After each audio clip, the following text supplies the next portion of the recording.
welcome. This is Ashley's Heart Song. This is the place where we get out of the stress and back into our body, our life, and our business.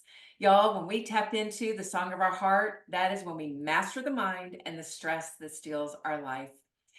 And today's guest that I have for you today, I believe will impact and influence this theme that we have on Ashley's Heart Song, because it is all about the family today, y'all. And family, it's one of those love them, and it's also one of the most stressful areas of our life. And I believe Emmalou Penrod will be able to shine some light on that for us today. But before we go there, and before I introduce her, y'all know what we got to do.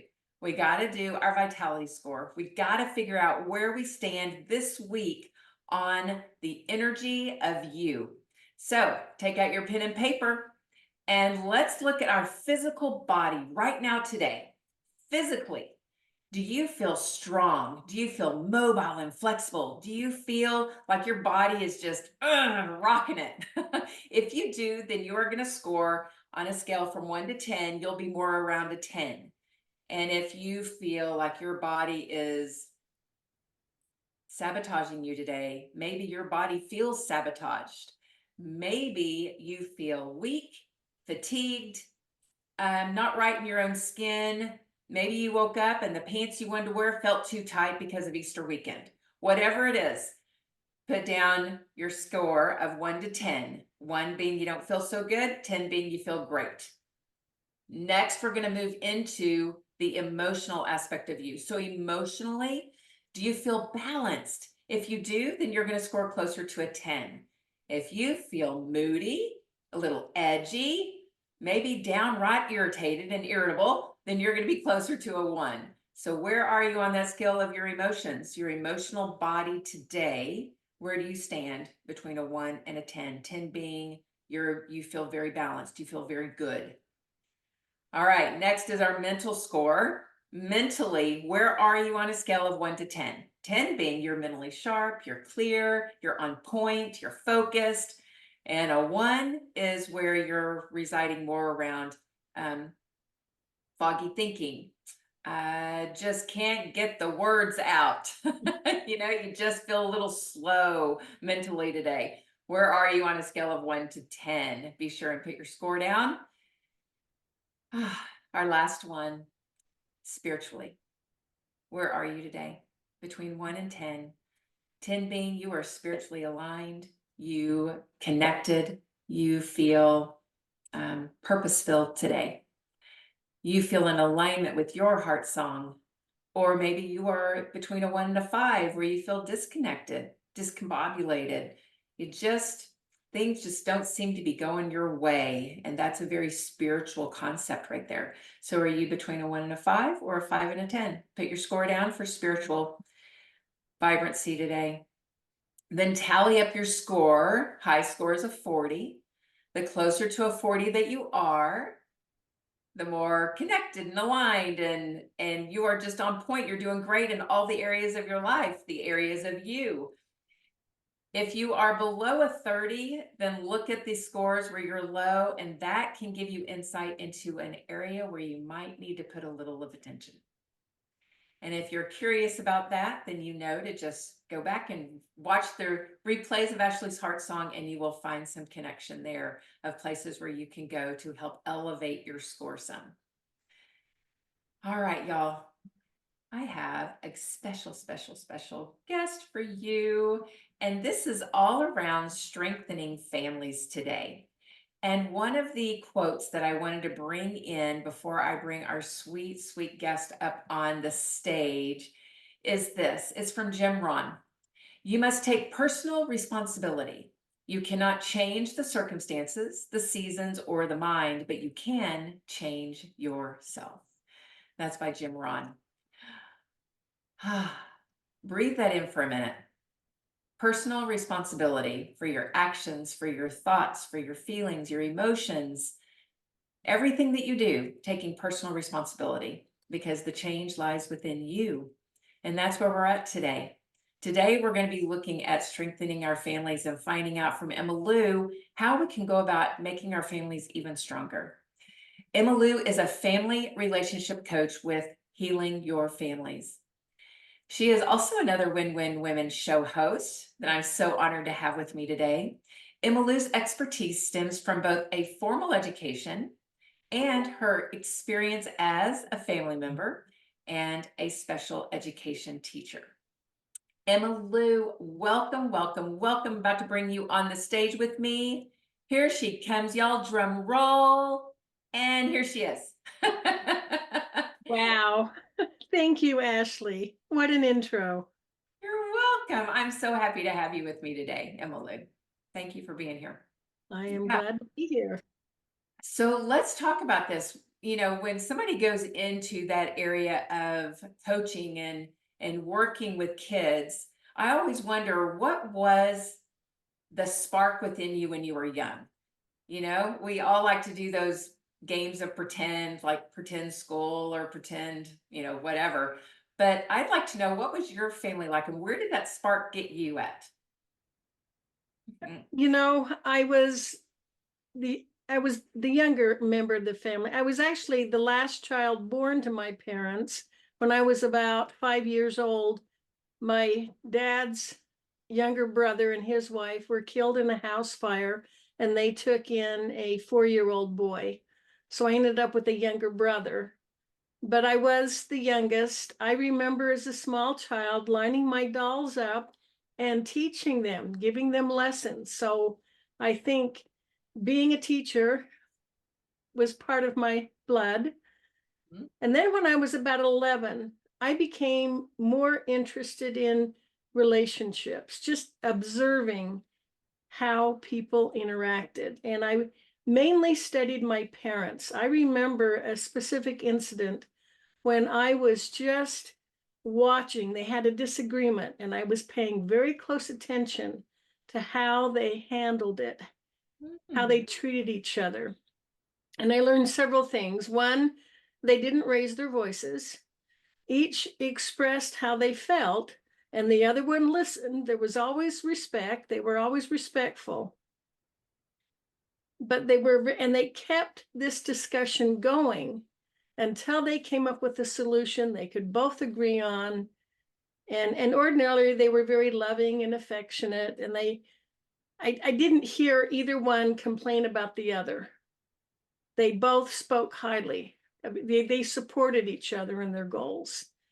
And I was 11 at the time, and I remember just being fascinated with this and just wanting to learn and have a marriage like that. So that's kind of a little bit about my childhood. And I had the great fortune of being raised in a home where I was loved. I always felt that they loved me, and I could tell they loved each other. So it was a positive experience for me. Family life was very positive. I love that. And I think, Emmalou, that you are an old soul. For you to be able to witness, like put yourself in that observer mode of your parents, because typically children are coming from their child spot, right? Where they are and how that's going to affect them and impact them. But it's almost like you were an old soul and you knew to just be the observer and see and learn. And that's really cool. Have you ever been told that before? You know, I haven't. I have been called studious. I remember my grandfather told me that I was very studious, Yes. somewhat, I guess.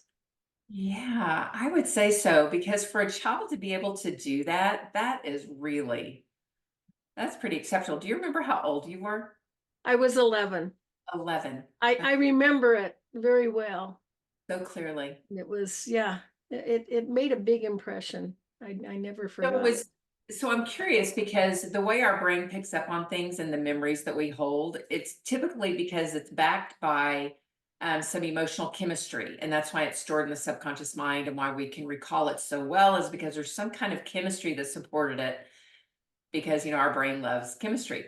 And so was that centered around you as a child, or was it just around any experience between your parents? You know what I mean?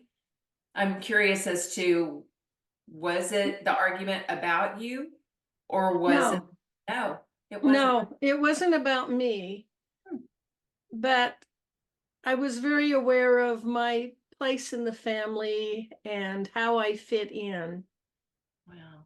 And I think it was just unusual. Mhm. My parents did not.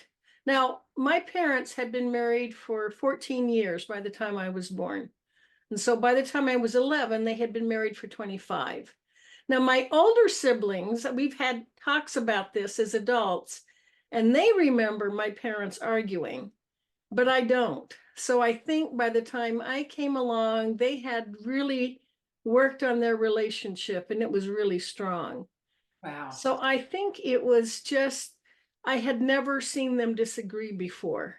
And it really caught me off guard. What? They don't always think the same? Oh, yes, yes, because they're your parents. They need to think identical, right? Yeah, they had always been on the same page. I Wow. couldn't play one against the other because they were united. United. Wow. Wow. Wow. Wow. So, one of the things that we were going to talk about today, which this leads into us so easily, is one of the areas where what is breaking down the family today, right? What's the greatest threat? Would you say that that could be one of them? Is the parents or seem to be on different ends of the spectrum, or what was your thought on that? Yes, I think that that's a key. Hmm. Quite often, children get caught in the crossfire. And if, Literally. well, and just, the structure of the home. If you have one parent who's, there's a strict diet I want the children to follow. I want to have a specific bedtime. I want this very clearly defined structure. And the other parent is just, oh, whatever. You can see there's, that's when children learn to play one parent against the other to get what they want. And there's conflict. Right. They need to somehow come up with something both of them can live with. Mm. Yes. So do you like your parents, they argued in a very responsible way, you would say, in front of you. Mhm. What's your thought on parents' disagreements in front of children? How do you work with that? Well, again, I learned a ton because my parents disagreed in front of me. I learned how to resolve conflict. I Mm. learned that you remain respectful. You listen to understand the other person's point of view.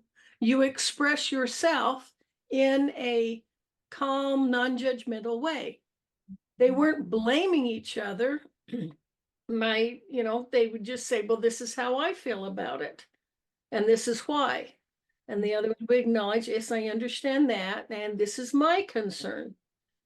And so I learned a lot. I think also it's important for, if the children just see the disagreement, they hear the yelling, the foul language, they can sense that anger. They Mhm. know something's wrong. And even if you're not arguing in front of them, but there's that contention, it's in the atmosphere. And they come in and they think, what's going on? Nothing. We're fine. That strikes at their security. I can't count on mom and dad if they say things are fine when I really feel like they aren't.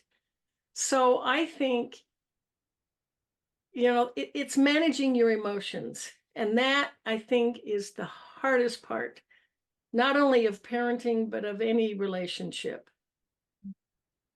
Yeah, our emotions can kind of take us on a trip. That's not a very Yes. beneficial one for anybody around Yeah. us. Yeah, Yeah. sure. What is another threat against the family today? Keeping the family together. Well, there are so many forces pulling them apart. Quite often you have both parents working, so their work schedules are can be a conflict with family time. That's a challenge. There are so many influences on children that cause them to not so much disagree with, but turn away from their parents. It almost becomes, just observing what I've seen on social media, it almost becomes popular to say that you had a dysfunctional childhood and you're you're not going to let your parents have anything to do with your children because you don't like how they raised you. And children need that connection with their grandparents that benefits them. I I recommend families, unless your parents really are toxic and dangerous, you hurt your children when you deny them access. So there's that. Then there's technology, wonderful as it is. We have families that, instead of communicating, are sitting in the same room engaged with their devices. They're not interacting. Mhm. And then there were a lot of false ideas attacking. I was a school teacher, and I remember hearing it in the faculty room, this concern that families had failed, the school has to take over for parents and teach children values and morality because parents can't do it. And sometimes they're almost at odds, the school and the home. So I think that all of these forces, and also a message being sent that it's not fulfilling to be a mother. A woman would be better off having a career. So that's just listing a few. Yes, there are a lot, and you spoke to between us about how families are the foundation of society. And so if it's crumbling and the schools are having to take over that, then our foundation is unsteady. If this Exactly. And I don't think the schools can take over for families. I think that's a mistake. Mhm. Yeah, that is definitely getting out of their lane. Yeah, yeah. Yeah. Well, and what I tell parents too, no one is going to be as invested in your child as you are. A teacher may really care, be a really good teacher, but she's only going to be involved in your child's life for maybe a year. You're with them for the rest of their life, for the rest of your life. Mhm. You're there and you know them better than anyone else. Yeah. Mm. So I encourage parents to politely and respectfully advocate for their children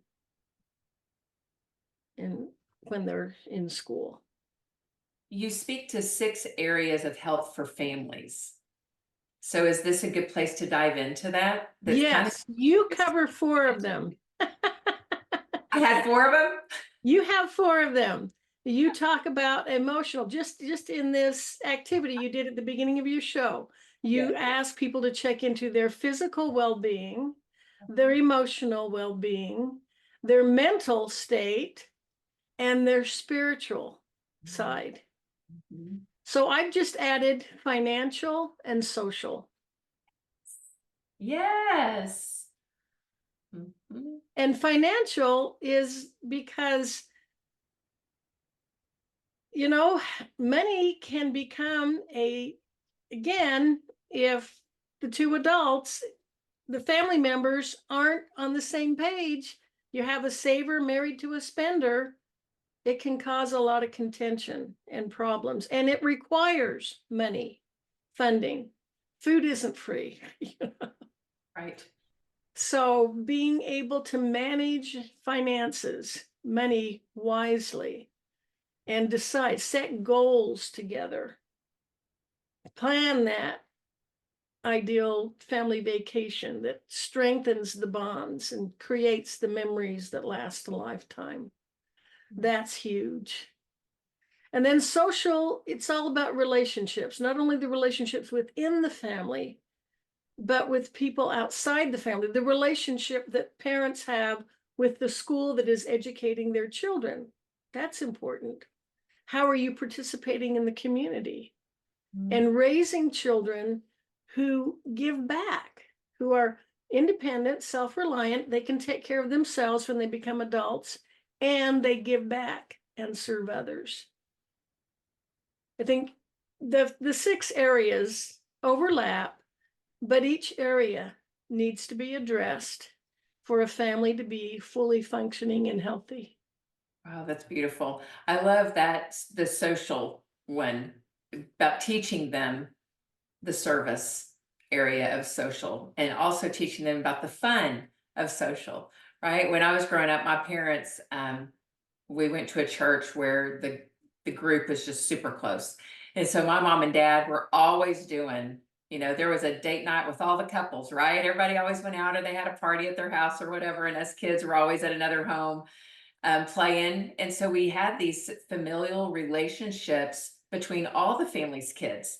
We would go on ski trips together, other vacations together, play after church together. I mean, it was really neat the way that we were raised to have that social relationship within the church was where my family's was, but whether it's your neighborhood, whether it is, maybe you volunteer in your city, like in the civic arena, and you create those relationships there.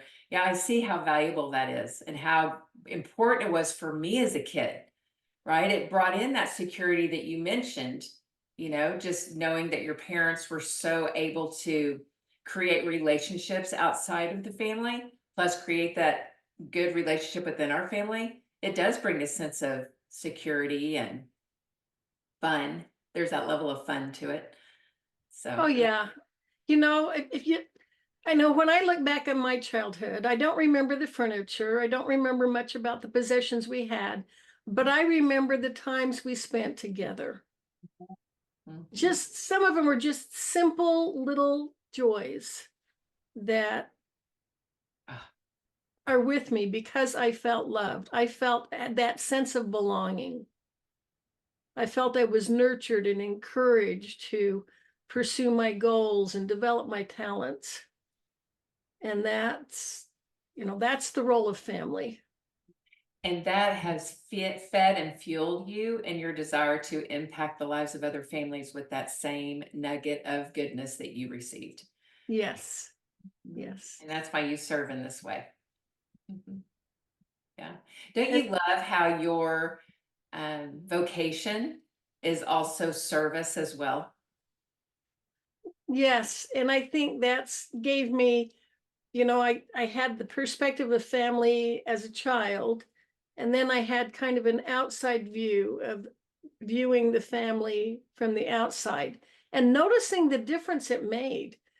When I was working with with students with special needs, if they had parents who believed in them and supported them and were there to help them along, some of them did better than the objective test that measures their learning disability or whatever might not be too promising, but with supported parents, they could achieve anything they wanted. It made a huge difference to get the whole family together. Yeah, I would agree with that. Being a child of a learning difference, I would agree with that. My mom spent so much time with me. She invested, my mom and dad did, but my mom is the one that did the therapy work with me at home, right? So, child psychologist once a week, and then mom would do the homework with me every night. And it was that time that really did impact me. And look at what I'm doing today. I'm communicating effectively. When I was a child, oh, I was zip lipped because I didn't know how to put the words together to be able to say a complete sentence where somebody could understand me. I was very insecure because it sounded disjointed or whatever. But I think it also benefited all my siblings. So there was 5 of us, and I was number 4. And I think the older siblings really were impacted by it as well because they saw the time mom put in towards me. And it gave them that feeling of security because they saw, she's doing that for Ashley. She'll do that for each one of us. And of course she did in whatever capacity she needed to. But yeah, it's important for those kids with learning differences, or I know that special needs is a passion of yours, right, Emmalou? So Mhm. when parents are involved in that process, that it's better for the kid. Better for the kid. Yeah. So you have a little freebie we're going to be linking up with the replay of this show. And do you want to talk about that for a minute? Tell them what they're going to be receiving. Yes. You know, when I became a mother, I really had dreams that I was going to be this sweet, gentle mother who never lost her temper and just lovingly and gently helped her children to want to become better and be obedient and do as I asked. And that wasn't the reality at all. I I just had a hair trigger temper, and it was just raising small children is stressful, and it didn't take much to just push me over the brink. And I would set this firm resolve, I will not lose my temper today. And sometimes I'd make it till 10 a.m. And I never gave up. I always said, I've got tomorrow. I'm going to keep working on this. I'm not giving up. Right. Well, with maturity, I learned, first of all, I had the wrong mantra. It was a negative. Mhm. I learned instead to say, I remain calm with my children. And that was better. And then I learned that whereas I had thought, I remember too, wishing I could just have my emotions surgically removed because they just got me in trouble. They just interfered with what I wanted to be and do. I couldn't figure out where they came from. But as I studied more, learned more about emotional intelligence, I learned that emotions are energy. And you can use that energy to reach your goals. It's learning how to manage. And denying them or stuffing them down is not the way.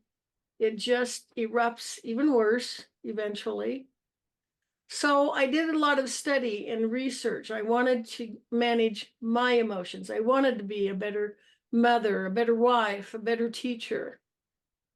And I ended my career in a situation, I was at a private school, and we were told, if you lose your temper, lay a hand on any student in anger, you're immediately fired. We will not have that in our school. And so I learned you can control your emotions. You can harness that energy and achieve more than you thought you could. So, but I wanted to address that knee-jerk reaction because life happens. You have the best of intentions, but something happens. You're frantically running late, trying to get everybody out the door, and somebody spills milk. So I wanted to come up with some practical ways you could address that. And you could just some tools that, there's 8 of them, and you can use what works for you and change that negative knee-jerk reaction, make it a response. You're familiar with the quote from Viktor Frankl: between stimulus and response, there is a space. In that space is our ability to choose a response. And in our response lies, and I can't remember the rest of it, but lies our power. And so just take advantage of that space and change that negative knee-jerk reaction to something that's going to bring you a more positive result. And that's the 8 steps. And it's just at 8steps.emmaloupenrod.com. Yes. I love that. 8 steps at, wait, 8 Not steps 8 steps dot dot Emmalou Penrod. emmaloupenrod.com. Yes. 8steps.emilypenrod.com. Have that link posted with the replay, and also with this show on at the replay that we do online. So you'll be able to get that there. And what a valuable gift that is, because yes, emotions can overtake us. We have the best of intentions as a human being, that we are going to keep it together today. I am calm, I am at ease, I am peace-filled. And then, I don't know, the hair doesn't do right. Or like you said, we drop our keys, stub our toe, bump our head. You never know what Life happens. life happens, and then we get carried away. Life begins to take us away. So thank you for sharing that with them, with the audience. I am grateful for that. And how can people find you? Well, I'm on LinkedIn and Facebook. My website is healingyourfamilies.com. Good. And then with my name I'm on Instagram. On Instagram, I'm Emmalou Family Coach. Okay. And my show is later today Really? on Win-Win Women What time? at 7 p.m. Pacific time. 7 p.m. Pacific time. And Emmalou, what is the name of your show? Healing Your Families. And your families. Yes. So those of you who are interested in building a more cohesive unit of a family, but then also Emmallou specialty is working with families of special needs, correct? Yes, that's where my Anything heart. you'd like to share on that? Mm-hmm. Yes, the experiences I had as a teacher in watching the parents, raising a child is a challenge in the best of circumstances. But when you have a child with special needs, it's more financially draining, more emotionally draining, more time consuming. And these parents who sacrificed and did, like your mother's an excellent example. Yeah. And quite often they don't get the thanks and appreciation. Sometimes they get criticism. You take a child with special needs out in public, sometimes you get some unkind remarks. So I love to support them and encourage them. That's wonderful. Yes. Yeah. I was able to publicly, which I always give my mom credit and that love on her for all that she sacrificed for me. But at my Win-Win Women event at the International Women's Day, I was able to give my mom a Women of Excellence Award for Oh, all those years wonderful. that she invested in me. So that was really super cool. Oh, wow. How precious. Yeah. So that was so yeah, our parents sacrifice a lot. They do. So if you have a child, or yes, if you have a child, you're a family, and you will want to check out Emmalou's show on Mondays at 7 p.m. Pacific time on the Win-Win Women Network. And if you go to winwinwomen.tv, then you will be able to see the lineup of shows. And so Emmalou will be listed under Mondays, and you're under family and Yeah, family and parenting. family and parenting. They're You'll in find, categories. yes, yeah, we're in categories on there. So you'll be able to find her show under family and parenting. Yes. Emmalou, is there anything else that you would love to share with the audience before we go? Well, I love what you're doing because, as parents, we need to heal ourselves. I love that check-in, daily check-in. Yeah. Thank you for doing that. Oh, you're welcome. Yes, yeah, we do. We have to check in. Otherwise, this brain is going to carry us away on a little adventure that we don't need to be on. Yes, indeed. Yes, it does. Well, Emmalou, thank you. Thank you for being here with us. Yes. And everyone, thank you for joining us today for Ashley's Heart Song. It has been an adventure, and I look forward to seeing you next week again, 3 p.m. Central Time on the Win-Win Women TV network, where we will continue to armor up our lives. Thanks for joining us today.